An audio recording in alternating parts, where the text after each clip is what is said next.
Before I got into sailing, I thought that you had to drink alcohol to sail.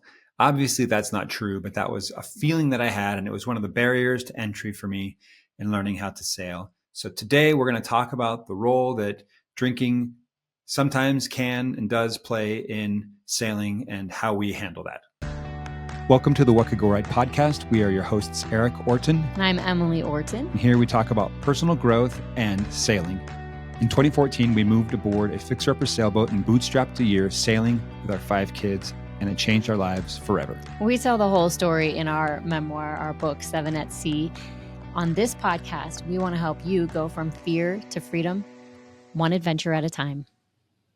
All right, so today we're going to talk about alcohol, drinking, and boating. Yeah, other substances, whatever, like all the sailing stuff. I agreed with you. I definitely thought that sailing was a big drinking culture, that you get out, you want to drink while you're underway, you drink at the end of the day, you drink when you come back and are on the shore or like at the marina again and kind of talk over. I mean, we've all heard 99 bottles of beer on the wall, and it's like all about, it's a drinking sailing song, right? Is it is it a sailing song? I thought it was like a beer song or like a bar song. Yeah, maybe that's what it is, but it always seemed like drinking related. 99 bottles of beer. It's definitely drinking related. It's about It's like sailing related. Oh, okay. Like, or even just like, it's always the pirates talking about drinking their rum or, things like that. It just, that's true. Thank you, Jack Sparrow. Yeah, it just felt like those two worlds were really woven together. And I kind of felt like if we were going to become part of a sailing community, then we would also have to be part of the drinking culture. And that wasn't the part that was most appealing as a non-drinker. Yeah, so let's talk about that, because I feel like at the outset, we're not drinkers, and that's not to say we're happy to be around people who want to have a drink. That's not the issue, but it's definitely a part of sailing, the sailing stereotype. I'll say that, and I have lots of good friends who are sailors who drink, and that's fine, and that's fine. We're going to talk about us and our family and our trips and kind of how we've come to where we are now, because we just did our own thing when we started sailing as a family, because we don't drink and our kids did not drink and still, to our knowledge, don't. Anyway, and so our sailing life on our boat has been alcohol free. Yeah. Dry, as they say. Dry. Our sailing trips have been dry. And I don't know, that worked well for us on the water, and we'd get together with friends and sometimes they'd have a beer with their dinner. I remember when we did our sailing class in the BVI, and our instructor was really thoughtful and considerate. And, we're in a class, and it was a small class. There were 4 students and him as the instructor. And I don't know, I guess he picked up on the fact that we didn't drink. And so before he opened a beer, he's like, "Hey, do you guys mind if I have a drink?" And I said, "Not at all." Yeah. And so he had beer with his dinner. And in fact, we had dinner with him again 10 years later. And, same thing. We were on land at a restaurant. But anyway, so, I guess in talking about this, I don't want it to come across as judgmental, I guess is what I'm saying. That said, we have come to, we've put some policies in place, I guess, for our trip. And maybe is that what we want to get to, is how and why? Yeah, I just feel like we had that experience and we're not the only ones. There are a lot of different reasons that people might choose not to drink, or that they don't want to be around drinking culture. There are a lot of people who have taken it too far and become addicts and then had to work really hard to become sober again. And those people really appreciate that we don't have alcohol on our trips. Or there are people who just say, "Look, I get it. Like, I love having a beer at the end of the day, but I also know that when people are on vacation, they tend to drink a little more. Things get a little sloppy sometimes. And or when they're going on vacation, they want it to be all about the party. And and it's more about the drinking than the than the vacation. And they're like, that's not what I'm interested in. I really want to, I want to be present. I want to be connected. I want to learn a new skill. I want to just remember the incredible time that we're about to have. And I just don't want to be on a party boat. So a lot of times, like the sailing slash drinking slash partying is all kind of interwoven together. And we like to have a really good time. We laugh, we play games, we make memories, we learn new skills, we make new friendships, and then we just do it without alcohol on board. Yeah, why don't Yeah. you say what our policy is? Yeah, I guess I'll say what our policy is now, and then I want to backtrack, and I have two stories that I want to tell. Mm-hmm. What I tell people now is our trips are alcohol free, meaning that there's no alcohol on the boat. If we're on shore at a restaurant or there's a bar at the beach, people can do whatever they want. You're an adult, as long as you're of age, do what you're going to do. That's totally fine. On the boat, we have no alcohol, no smoking, no vaping, no drugs. That's the policy. And I always ask people, like, does that vibe still work for you? Because early on when we were doing trips, I'd have people asking me about different stuff. And I guess this is story one of two. I had this lady who was wanting to get a group together and wanted to do a trip to the Virgin Islands, and we were talking about it. And she said she had all these friends. We were talking about dates, and I was like, great. And she's like, yeah, basically we just kind of want to sail. I want to hit all the top bars in the BVI. Like, that's the goal. It's like sail there, drink, sail to the next bar, drink. And basically I said, that's not the kind of trip we do. What I tell people is, like, we're not here to do a booze cruise, and we're not a party boat. She was asking specifically for that. Yeah. And I just said, I don't think I'm your guy. And it's pretty easy to get a captain that will take you bar hopping. Mm-hmm. And that's not going to be me. So it was just an example of saying, like, we're not a fit. You want a different kind of trip? Great. Let me point you in a direction so that you can have the kind of experience that you want to have. And yeah, I love that you're telling that story because that is so common. It's so woven as part of the culture. That's an experience you can find offered almost anywhere. Call any charter company, ask for a skipper, and they will do exactly that. And they're going to do it for a lot less than what we charge. Yeah. So they won't let you touch anything on the boat, but they will take you to every bar you want to go to.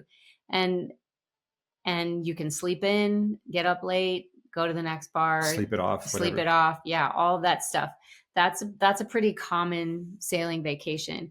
That's why I think what we're offering is something unique and kind of niche, because it's for people who are more interested in the experience of sailing, the experience of being in the place, and learning the new skills that we actually say, like, yeah, we'd love for you to raise and lower the sails and help with the ropes and help with the anchor and learn how to use the boat kitchens. They're pretty cool. They're pretty ingenious how they're designed, and it's fun to work in there and just on a leisurely evening after you've been snorkeling and sailing to gather with your new friends and, toss a salad together. And it's a little bit of a different vibe, but it's a unique vibe. And not very many people are offering that, which is why sometimes we'll find people who you can say, oh, it's not a fit, but it's going to be real easy for you to find your match.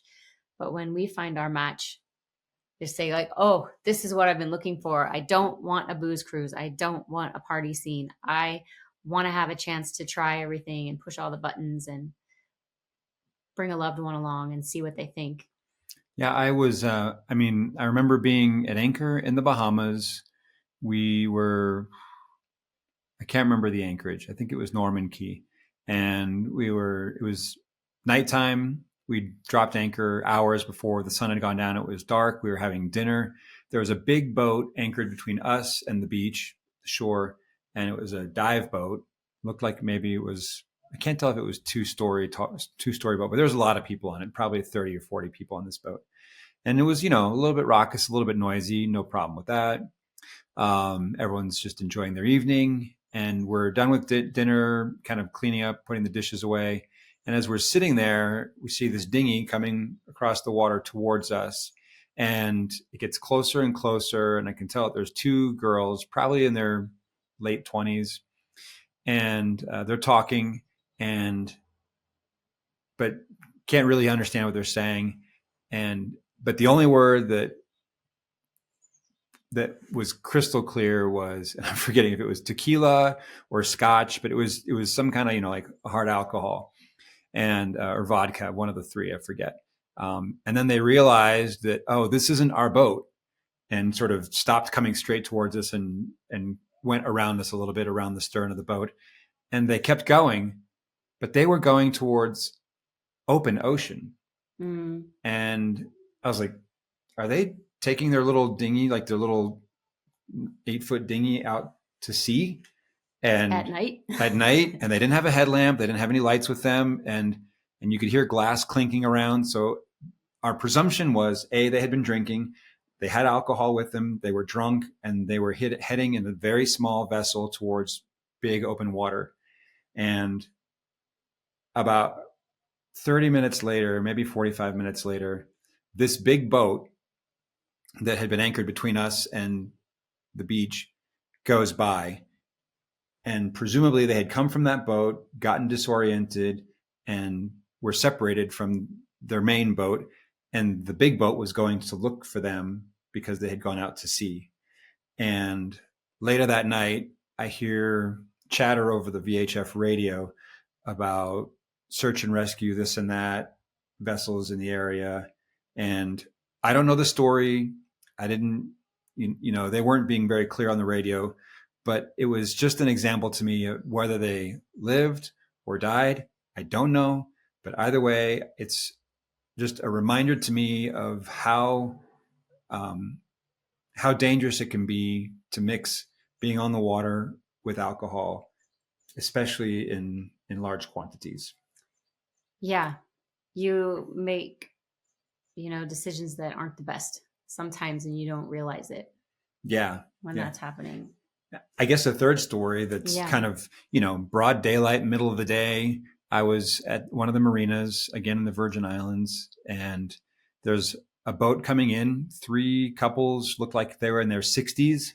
And oftentimes, charter companies will send somebody out, jump on the boat, and help you bring it in and basically tie it up at the dock.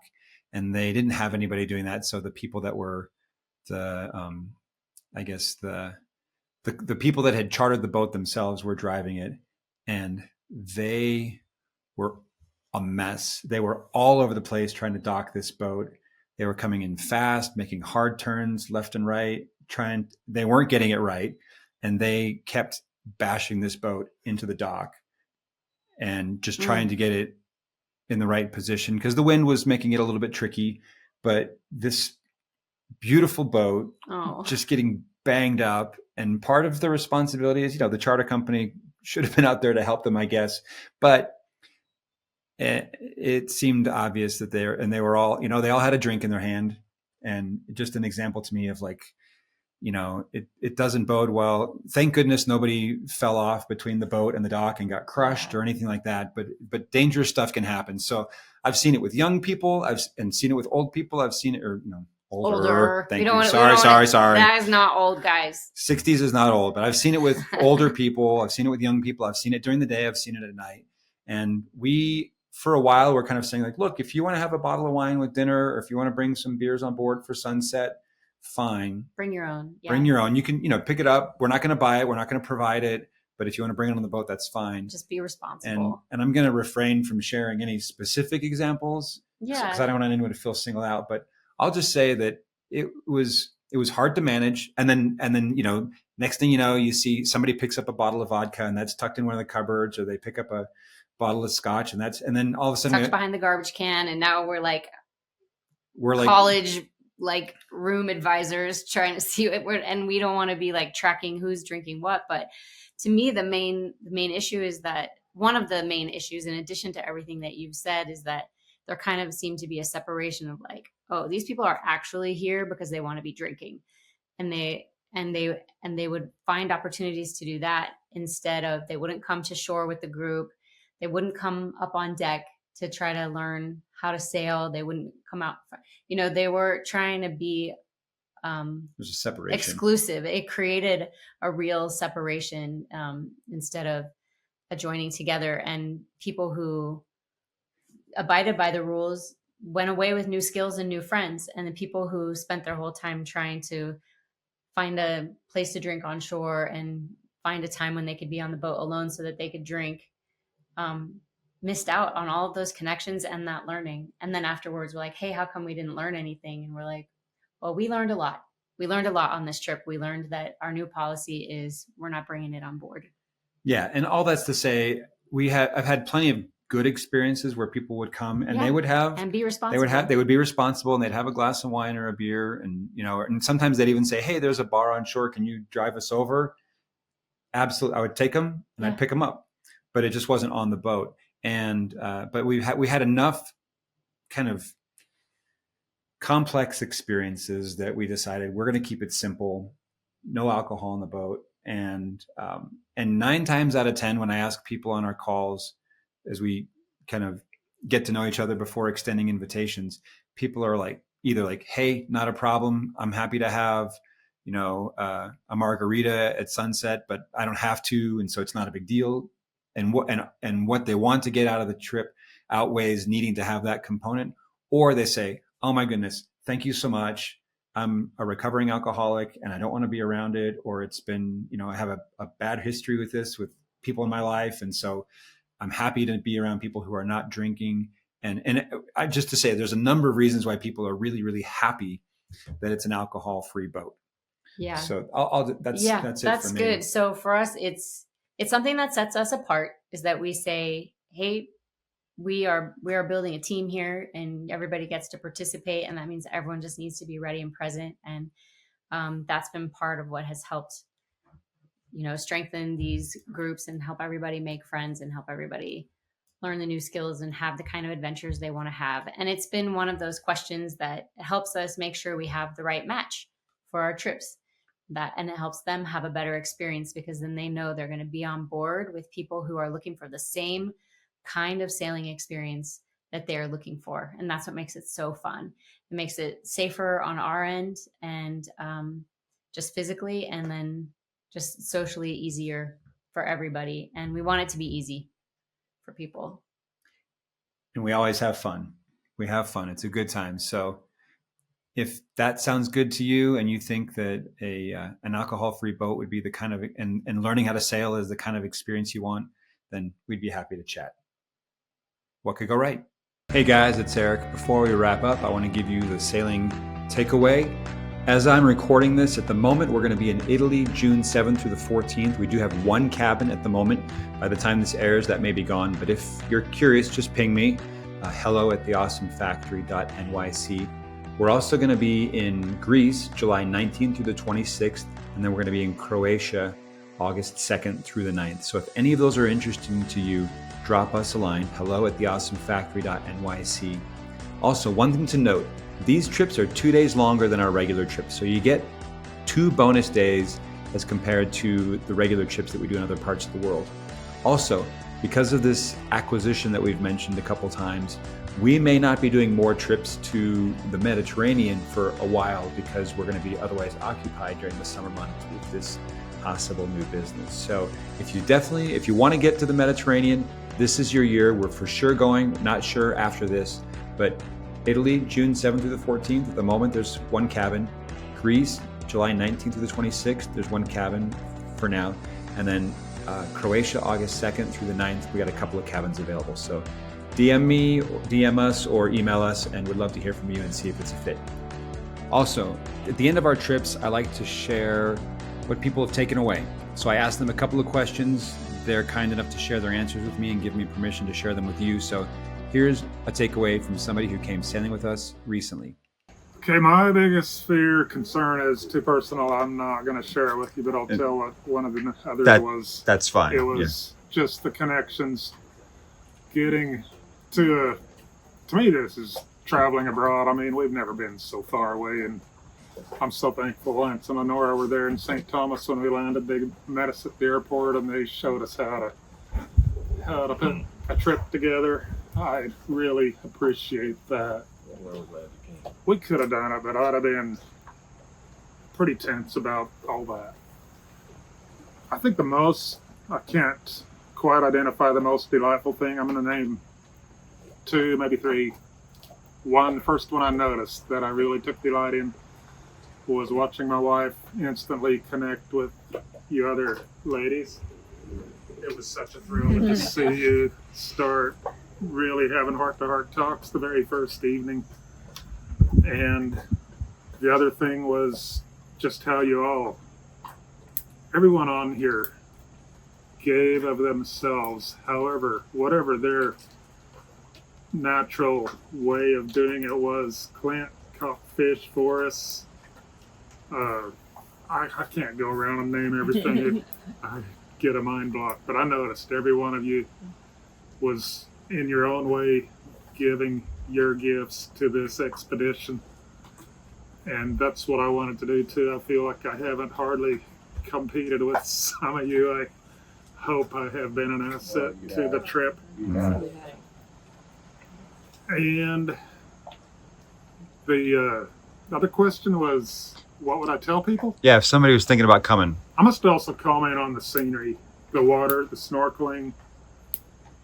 I was kind of panicked with the snorkeling thing. Eric, I really, really, really deeply appreciate you giving me your face mask, the one that worked for me. That was so cool. I'm going to get one of those for myself to have it if I ever do anything like this again. I would tell people, no question, well worth whatever it costs, well worth the time it takes. Do it. It was one of the greatest things I've ever done.